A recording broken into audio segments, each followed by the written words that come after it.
Hey everyone, I'm Vanessa. I like to draw and I like to tattoo and I love sharing that all with you. So welcome to my channel. Thanks for being here.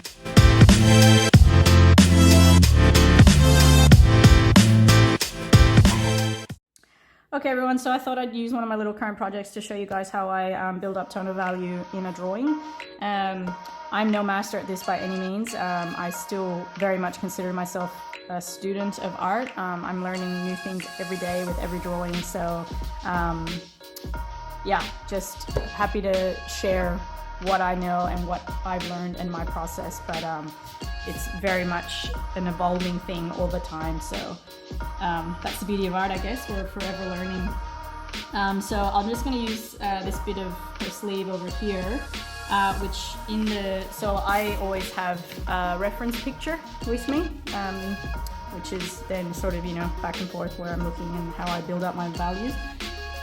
So this part of her sleeve is quite dark, but then it gets quite light. So I always start with the darkest part because I find that I can work backwards from there. So your darkest tonal value is only ever going to be as dark as it can be, right? Because you're limited by the color of your pen, the color of the ink, whatever, and you can only saturate it so much.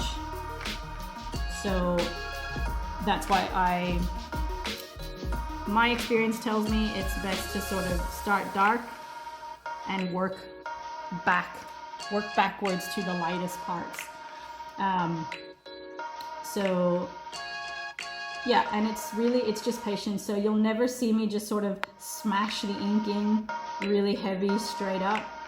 It's all about layering and like a gentle touch. So obviously here where I know that it's like one of the blackest parts of her sleeve, I can be a little more heavy-handed, but I'm still building it up and cross-hatching to get it as dark as I want it to be. I'm not just like smashing the paper and putting holes into my paper by pushing the ink in as hard as I can possibly get it. Now, as I need to start blending off it, it's just a matter of light strokes, building it up, and blending off the edge. So you'll see that as I move away, my strokes get a little lighter, and then I'll blend it off the edge. Always keeping an eye on my reference to make sure that I don't put dark where dark is not meant to be.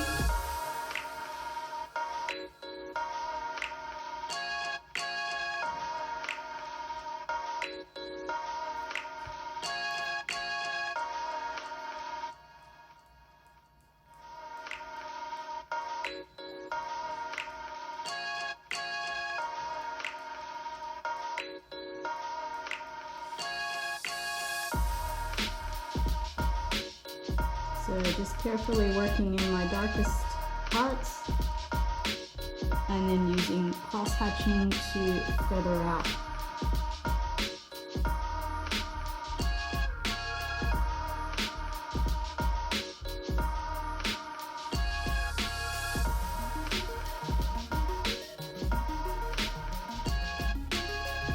I started drawing in ballpoint pen about 2 years ago. Up until then, honestly, the first 30 years of my drawing career were all about graphite pencil. I don't know why it never occurred to me to draw in ballpoint before, but it wasn't until I saw it in a book that it kind of tweaked my interest. And perhaps all the years of tattooing have sort of gave me that extra bit of confidence too, to work with like a wet, more permanent medium, I suppose. But yeah, I mean, I'm only 2 years into this, so I'm still learning a lot, still trying to perfect my technique. Like I said, I'm forever as well watching tutorials and trying to do the best I can. I've always loved drawing portraits, so I mean, those are the subjects that I like to practice on, and you know, I'm sure everybody knows by now I'm just a huge nerd for the Marvel Universe movies, so yeah, tackling all the superheroes is just super fun way for me to learn, which is essentially all I'm doing here. I'm just learning, I'm sharing it with you guys, so hopefully someone gets something out of this the way that I always benefit from watching other artists work. So you can see here, as I start to get out of the area that is just an obvious dark area, I'm really just building at it slowly, trying to recreate a bit of the texture that is in that sleeve, and then going super light to fill my lightest areas of that part.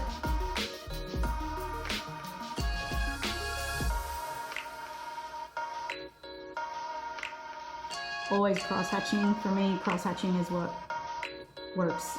It's how it's just, for me, it's the easiest way to get the nice blends off things.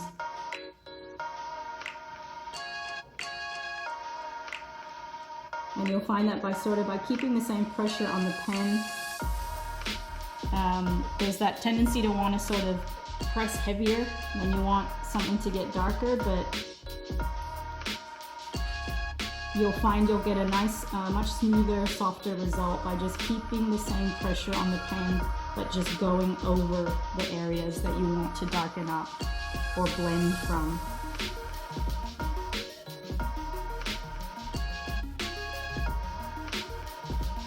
I guess that's why I find drawing to be almost like a meditative thing, because it really does require patience. But that's one of the things I love about it.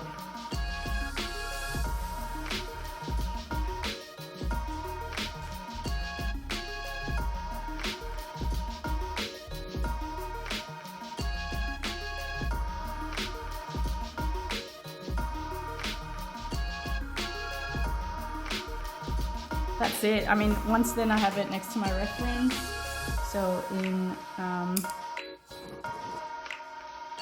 I will also then take a light pen. Once I like my shading and the blending, I will then do my best to recreate a texture. So in this reference, there's almost like a kind of ribbed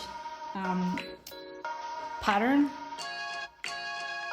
So with a really thin pen, then I will put like my hard strokes in, which then just, it's the extra little details that I love, and it just helps to give that illusion of like a ribbed texture running through that. So that's it, guys. Patience, layering, gentle touch. I guess those are the main things that I've learned so far. Any questions, hit me up. I'd love to help you all out. Hope you enjoyed it. See ya. Thanks so much for watching, guys. Love sharing what I do with you. Don't forget to subscribe if you want to stay up to date with my videos, and make sure you leave me questions and comments down below. I'd love to hear your thoughts and opinions, and we can chat more about what you saw. Have the best day ever. Bye.